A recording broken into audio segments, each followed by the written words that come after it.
92.7 big FM पर आप सुन रहे हैं यादों का edit box with Nilesh Mishra. और अब मैं आपको सुनाने जा रहा हूँ अनु सिंह की लिखी कहानी, एक फौजी की बीवी बिना किसी एड ब्रेक के।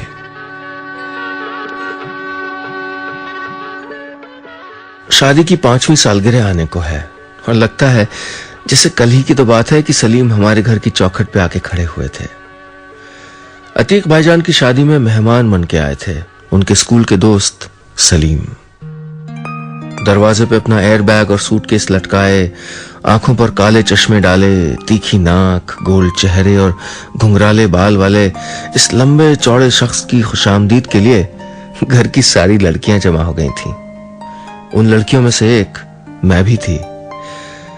याद शहर की हूं मैं, छोटे से शहर की, छोटे छोटे सपने रखने वाली एक भरे पूरे लंबे चौड़े खानदान की सबसे छोटी लड़की। अम्मी अब्बा, दादी, फूफी, चाचा चाची और दर्जनों भाई बहनों की लाडली। इस लाड़ प्यार में जाने कब मैं बड़ी हो गई, न जाने कब मैं कॉलेज जाने लगी और जाने कब अपने बड़े भाई बहनों की शादियों में घर आए मेहमानों का ख्याल रखते रखते अपने लिए एक अलग घर बार के ख्वाब बुनने लगी। पता ही नहीं चला। उन ख्वाबों में से एक ऐसे शख्स का साथ था जिसकी शाम मेरी पलकों के बुझने से ढले और जिसकी सुबहें मेरी आंखों के खुलने से जगे। जो सुबह दफ्तर जाए तो उसके लिए खाने का डिब्बा पैक करके दूं और शाम को वापस आए तो कभी आइसक्रीम खिलाने ले जाए, कभी टिक्की गोलगप्पे खिलाने। अपने हुनर से जिसके घर को सजाए रखना और अपने प्यार से उसके घर को बचाए रखना ही मेरी जिंदगी का पहला और आखिरी ख्वाब हो। टीनेज में ख्याल भी बड़े रोमानी आते हैं। लगता है कि प्यार में पड़ने और जिससे प्यार हो जाए उससे शादी करने के अलावा इस दुनिया में कोई और जरूरी काम नहीं होता। तो बस प्यार करने वाला वो सबसे जरूरी काम भी कर बैठी थी मैं। वैसे किसी फौजी से प्यार हो जाएगा ऐसा कभी सोचा भी नहीं था, लेकिन कुछ तो सलीम की निगाहों का असर था जो मेरे साथ साथ चलने लगी थी, कुछ उन किस्से कहानियों का जो इन सलीम मियां के बारे में सुने थे। शादी के घर में ढोलक की थाप और शगुन के गीतों की गूंज बंद हो जाती तो कैप्टन सलीम शेख की बहादुरी के किस्से शुरू हो जाते। घर के जिस कोने में जाओ सब उन्हीं की बात कर रहे होते, या शायद मुझे सुनाई ही वही एक नाम देने लगा था। कैप्टन सलीम शेख को उनकी यूनिट के सबसे जांबाज अफसरों में गिना जाता था। खानदान की तीसरी पीढ़ी थी जो फौज की सेवा कर रही थी। पूरे परिवार की बहादुरी के किस्से एक से बढ़ के एक थे। कुछ सच थे और कुछ में प्यार, मोहब्बत और हैरानियों का तड़का लगा के उन्हें और हैरत अंगेज बना दिया गया था। उनमें से एक किस्से ने कैप्टन शेख की ठुड्डी पर के दाग को इतना मशहूर बना दिया था कि गोली के जख्म खा चुकी उस ठुड्डी को लेकर अब हमारे परिवार की हसीनाएं मरने जीने की कस्में खा रही थीं। लेकिन अपनी जान की बाजी लगाने वाला यह जांबाज अफसर जाते जाते दिल की बाजी मुझसे हार गया और अपनी जान चुपके से मेरे नाम कर गया। जी हां, सलीम को भी मुझसे प्यार हो गया था। आप सुन रहे हैं यादों का edit box with Nilesh Mishra, सिर्फ 92.7 बिग एफएम पे।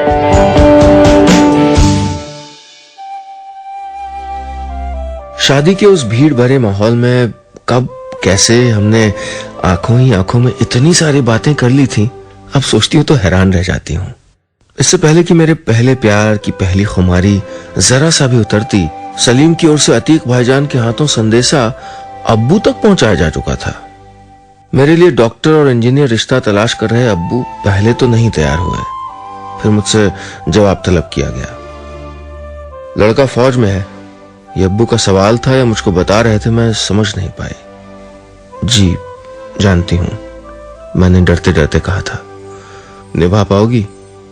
सवाल ही पूछा था अब्बू ने। मैं सर झुकाए जमीन पे अपने पैर के अंगूठे से आधे चांद जैसा कुछ बनाती रही। मेरी खामोशी मेरी हां थी और निभा पाने वाले सवाल पे मैंने ज्यादा गौर नहीं फरमाया। सो आनंद फानन में रिश्ता पक्का हो गया, सगाई हो गई और निकाह भी पढ़वा दिया गया। मैं मिसेस शीरीन सलीम शेख उर्फ मिसेस शेख हो गई। परियों की कहानियां भी सच हुआ करती हैं, इस बात पर मुझे ही नहीं मेरी किस्मत पर रश्क करने वाली मेरी कई बहनों और सहेलियों को भी यकीन हो गया था। लेकिन शादी करके ससुराल पहुंची तो कल्चर शॉक जैसा कुछ लगा। मेरे पूरे खानदान में कोई फौज में नहीं था और एक फौजी की बीवी के रूप में मेरी ट्रेनिंग ससुराल से ही शुरू हो गई। मेरी पहली ट्रेनर बनी सलीम की मां, मेरी सास। सलीम की बहादुरी की तरह सलीम की मां की मजबूत शख्सियत के किस्से भी मशहूर थे। सलीम के पापा सरहद पे शहीद हुए थे और उनकी मां ने अपने दम पर अपने इकलौते बेटे को न सिर्फ बड़ा किया और अच्छी तालीम दी, बल्कि उसको फौज की सेवा के लिए तैयार भी किया। मां और बाप दोनों का फर्ज अदा किया था उन्होंने। मैं दुल्हन बनकर आई तो मुझे सलीम के पापा की तस्वीर के पास ले गई थी वो। अपनी गुलाबी झीनी ओढ़नी के पीछे से मैंने पहली बार सलीम के पापा की तस्वीर में सलीम का अक्स देखा। सलीम की ठुड्डी बिल्कुल उनके पापा जैसी थी, सिर्फ जख्म का निशान नहीं था वहां। और सलीम की मूंछ न होती तो बाप बेटे में फर्क बता पाना नामुमकिन होता। 2 साल के थे सलीम जब उनके पापा शहीद हो गए थे। अम्मी ने अपनी ठहरी हुई आवाज में कहा मुझसे, एक फौजी की बीवी अपने हालात पे न रोती है न अफसोस करती है। मैं चाहूंगी कि यह रस्म तुम भी निभाओ। अपनी सास से यह पहली मुलाकात थी मेरी और ये पहली बातचीत। उनसे मैं बाद में दूर दूर ही रही। उनकी शख्सियत का ठहराव और संजीदगी उनके आसपास आग का एक ऐसा घेरा बनाए रखती थी जिसको पार करना मुझे नहीं आया। इसलिए हम एक दूसरे से जुदा बने रहे। सलीम की मां की तरह सख्त मैं खुद को बना नहीं पाई, इसलिए ससुराल में होती तो उनके और सलीम के पापा की तस्वीर दोनों से नजरें बचा बचा के चलती। ऐसा लगता था जैसे तस्वीर के पीछे से सलीम के पापा भी मुझसे वही सवाल पूछ रहे हों जो मेरे अब्बा ने शादी के पहले पहली बार पूछा था, निभा पाओगी? आप सुन रहे हैं यादों का edit box with Nilesh Mishra, सिर्फ 92.7 बिग एफएम पे।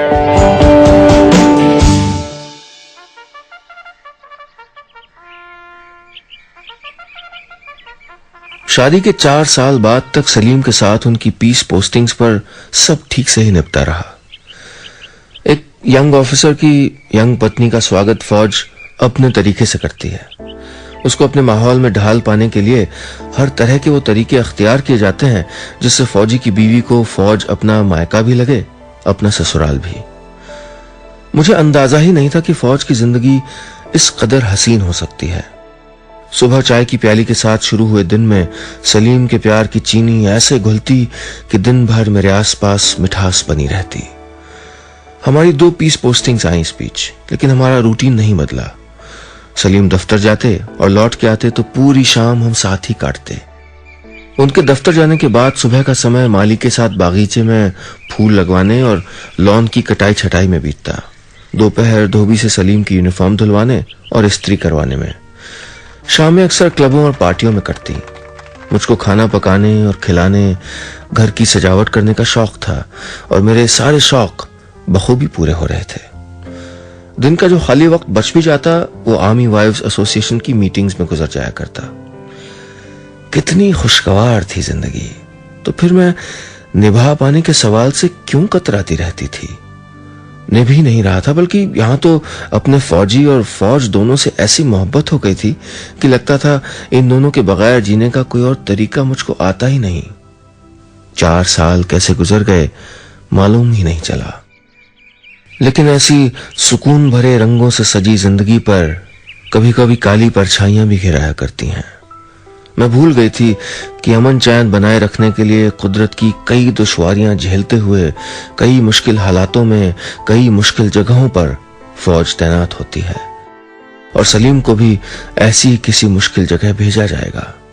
मैं भूल गई थी कि आसमान की ऊंचाइयों, पहाड़ों की चोटियों और सागर की गहराइयों को नापते फौजी हर हाल में अपने देश में अमन कायम रखने, उसको महफूज बनाए रखने में जुटे होते हैं।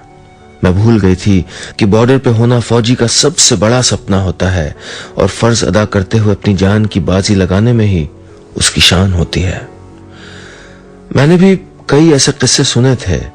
2-1 घरों में मातम पुरसी के लिए खुद गई थी और उनके घर वालों के आंसुओं की लकीरें अभी भी मेरे दुपट्टों पे ताजा थीं।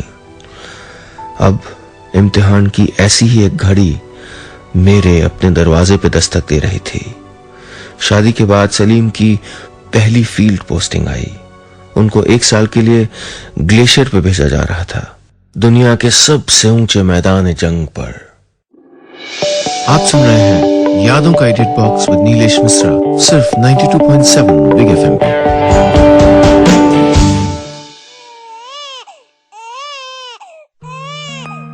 सलीम की ग्लेशियर की पोस्टिंग तब आई थी जब हमारे परिवार में एक नया मेहमान भी आया था। हमारी बेटी सहर ठीक 2 महीने की थी तब। हम सलीम के घर आ गए थे, उनकी माँ के पास। पोस्टिंग पर सलीम के जाने से ठीक 1 दिन पहले मैंने उनसे बोलना बंद कर दिया। सलीम कुछ भी पूछते तो मैं हाँ हूं में जवाब देती रहती। मुझे डर था कि मेरी जबान के खुलते ही मेरी कमजोरी सामने आ जाएगी। दोनों उदास थे, लेकिन ये उदासी बांटी न जाती थी। तुम्हें कोई परेशानी नहीं होगी शिरीन, सलीम ने ही पहले खामोशी तोड़ी। सलीम कहते रहे, मैं सुनती रही। ये बात मैं पिछले 1 महीने में कम से कम 100 बार सुन चुकी थी। यहां मम्मा तुम्हारा ख्याल रखेंगी, सहर की परवरिश में आसानी होगी। मैं हर 6 महीने में 1 बार आने की कोशिश करूंगा, प्रॉमिस। 6 महीने, 180 दिन। लेकिन इतने दिन सलीम के बिना कटेंगे कैसे? मैं सहर को अकेली कैसे पालूंगी? मैं सलीम के इन सवालों का जवाब चाहती थी, ये जानते हुए भी कि उनके पास इनसे बहुत बड़े सवालों का पिटारा था और मुझसे बहुत ज्यादा बड़ी चिंताएं थीं। इसलिए मैंने कुछ नहीं कहा और सलीम को मेरी खामोशी बिल्कुल अच्छी नहीं लग रही थी। उनकी बेचैन आंखें मुझसे बार बार कुछ कहने की गुजारिश करती और मैं चेहरा घुमा लेती। मेरे इस रूखे बर्ताव के बीच सलीम की पैकिंग चलती रही। मिलने जुलने वाले नाते रिश्तेदार आते और जाते रहे। उनके सामने नाश्ते की प्लेटें और चाय की प्यालियां ठीक उसी नफासत और अदब से पहुंचाई जाती रहीं जैसे सलीम को पसंद है। लेकिन मैं फिर भी उखड़ी उखड़ी सी बनी रही। जैसे जैसे सलीम के जाने का वक्त हो रहा था, मेरा दिल और भारी होता जा रहा था। रह रहकर वो सारे हादसे याद आ रहे थे जिन्हें पिछले 4 सालों में फौज की जिंदगी का हिस्सा बनकर देखती रही थी। मैं जानती थी कि मेरी चिंताएं बेजा थीं। मैं जानती थी कि सलीम की हिम्मती माँ है मुझे हिम्मत देने के लिए। मैं ये भी जानती थी कि सलीम अपना फर्ज अदा करने जा रहे हैं, अपनी ड्यूटी पे जा रहे हैं। लेकिन इतने दिनों में एक दिन सलीम के बिना नहीं काटा था। एक शाम ऐसी नहीं आई थी कि उनके कंधे पे सर न रखा हो। फिर कैसे कटेंगे फील्ड पोस्टिंग के ये मुश्किल साल? कैसे निभा पाऊंगी फौजी की बीवी होने की जिम्मेदारी? सहर को सुलाकर मैं रसोई में चली आई थी। अपने कमरे में बिखरे सामान में से सलीम का सामान अलग करने का काम नहीं हो पाएगा मुझसे, यही सोचकर। रात के खाने के लिए अम्मी सलीम की पसंद की चीजें बना रही थीं। बिरयानी, मिर्च का सालन, खीरे का रायता और खीर। मुझे कुछ नहीं सूझा तो सलाद काटने के लिए चाकू उठा लिया और बेख्याली में गाजर कतरने लगी। होश तब आया जब गाजर का रंग बदलकर गहरा लाल हो गया। सलीम की अम्मी आई और मेरे हाथ से चाकू ले लिया। आंखों में रोक कर रखे गए गुबार के बाहर निकलने के दर्द को एक बहाना मिल गया था। मैं रो पड़ी। वो मेरा हाथ पकड़कर मेरे कमरे में ले आई, मुझको बिस्तर पर बिठाया, एंटीसेप्टिक ढूंढ के लाई, हाथ पर लगाया और मुझको रोती हुई देखती रही। आप सुन रहे हैं यादों का edit box with Nilesh Mishra, सिर्फ 92.7 बिग एफएम पे। कमरे में अब 3 जने रह गए थे, सलीम की अम्मी, मैं और सोती हुई सहर, औरतों की 3 पुश्त। घर का इकलौता मर्द यहां से हजारों मील दूर 18,000 फुट की ऊंचाई पर 0 से 50 डिग्री नीचे बर्फ की चोटियों पर जिंदगी और मौत के बीच का खतरनाक खेल खेलने जा रहा था। तुम इतनी बुजदिल लगती तो नहीं हो शिरीन? सोती हुई सहर का माथा सहलाते हुए अम्मी ने कहा। क्या सोच के शादी की थी एक फौजी से कि फौज का ग्लैमर होगा, अच्छा लाइफस्टाइल होगा और कायदे कानून के साथ बड़ा हुआ एक हैंडसम शख्स पूरी जिंदगी तुम्हारे पल्लू में छुपा बैठा रहेगा? सलीम की मां ने मुंह पे जोर से तमाचा मारा था जैसे। मैंने अपनी गीली आंखें उठाकर अपनी सास सलीम की मां का संजीदा चेहरा एक बार फिर गौर से देखा था। उनके चेहरे पर वक्त की आजमाइश की निशानियां पहचानना कितना आसान था। पीस पोस्टिंग पर तो निभ ही जाता है शिरीन। असल में फौजी की बीवी होने की जिम्मेदारी तो अब उठानी है तुमको। उन्होंने मेरे कंधे पे हाथ रखा और उनके हाथों की नरमी उनकी आवाज में भी उतर आई। मैंने एक बार फिर गीली आंखों से सलीम की मां का चेहरा देखा। उन्होंने एक जंग में अपने अब्बू को खोया था, दूसरी जंग में अपने शौहर को। दूसरी शादी कर सकती थी, फौज के बाहर एक दूसरी आसान जिंदगी चुन सकती थी, अपने इकलौते बेटे को डॉक्टर इंजीनियर बना सकती थी, उसको विदेशी डॉलर और पाउंड्स कमाने के लिए भेज सकती थी। लेकिन क्या चुना उन्होंने अपने लिए? क्यों चुनी थी इतनी सारी दुश्वारियां? क्यों अपने बेटे को भी मौत के मुंह में धक्का दे दिया था? मेरे चेहरे पे उठ रहे सवालों का तर्जुमा करना सलीम की अम्मी के लिए कोई मुश्किल काम नहीं था। शिरीन, तुम्हारी उम्र में मैं भी बड़े सवाल पूछती थी ऊपर वाले से, अपने साथ हुई ज्यादतियों का हिसाब मांगती थी। मैं तो ठीक से रोई भी नहीं थी सलीम के पापा के लिए। वो जिस यूनिट के कमांडिंग ऑफिसर थे, उस यूनिट के 13 जवान और 2 ऑफिसर शहीद हुए थे। सीओ की बीवी होने के नाते उन परिवारों के आंसुओं को पोंछने का जिम्मा भी मेरे कंधों पे था। अपने छोटे से बच्चे को लेकर मैं जवानों की बीवियों से मिलने जाती थी, उनकी हौसला अफजाई करती थी। कई जवानों की नई नई शादी हुई थी अभी, उन्होंने ठीक से अपनी दुल्हनों का चेहरा भी नहीं देखा था। उनके गम के आगे अपनी तकलीफ छोटी सी लगती थी। फौजी की बीवियों को कमजोर होने का हक क्यों नहीं होता, ये पहली बार ममा को देख के समझ में आया था। आप सुन रहे हैं यादों का edit box with Nilesh Mishra, सिर्फ 92.7 बिग एफएम पे। सलीम की मां बोलती जा रही थी और मैं सुनती जा रही थी। उनके सख्त चेहरे के पीछे से निकलकर आ रहे ख्यालों और यादों के मजबूत धागों के सिरे पकड़ने की कोशिश करती रही। सोचती रही कि जब अमन में कितनी बड़ी कीमत देनी पड़ती है हम औरतों को, तो फिर जाने जंग अपने पीछे कैसी बदहाली, कैसी तकलीफें, कितने दर्द छोड़ जाती होंगी। याद रखना कि एक फौजी पे घर की जिम्मेदारियों से भी बहुत बड़ी एक जिम्मेदारी है, इसलिए अपने सलीम को हंस के विदा करो शिरीन, अम्मी ने कहा और मुझको कमरे में अकेली छोड़ गई। मेरे लिए कई काम छोड़ गई थी अम्मी, उनमें से सबसे बड़ा काम था खुद को संभालना।